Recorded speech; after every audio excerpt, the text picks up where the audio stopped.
And if you could go back in time, you would probably have lots of advice for your teenage self. But what do you think your teenage self might want to say to you? One private high school in Northern California treats alums returning for their 10-year reunion to a video message from their senior year selves.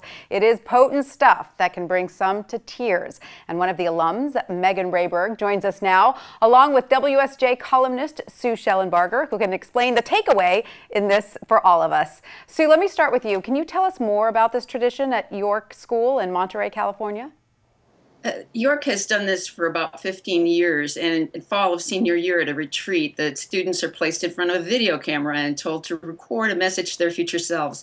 Most of them focus on their goals, their hopes and dreams, and it's a pretty anxiety-provoking experience for some, but when they come back at their 10-year reunion and watch the videos, it's very revealing. Very revealing indeed. And Meagan, recently 14 members of the class of 2004 viewed themselves as teens, including you. What was that experience like? Good morning. You know, it was a bit surreal. I told Sue I didn't even recall taking the video, so I was very excited to see what in fact I said and was a bit surprised at what I shared. Did looking at your former self and what you said change the way you view your current life? You know, it did a little bit. I've grown a lot in the last 10 years, and it was really interesting to see that personal growth back from 10 years ago.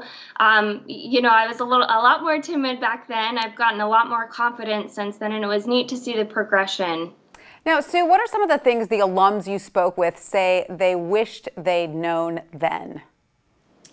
Megan's story was especially interesting and I think had a good takeaway in that it's okay if you don't have a definite plan. The 10 years after high school can be a very turbulent time, and you're still developing. You might be a late bloomer.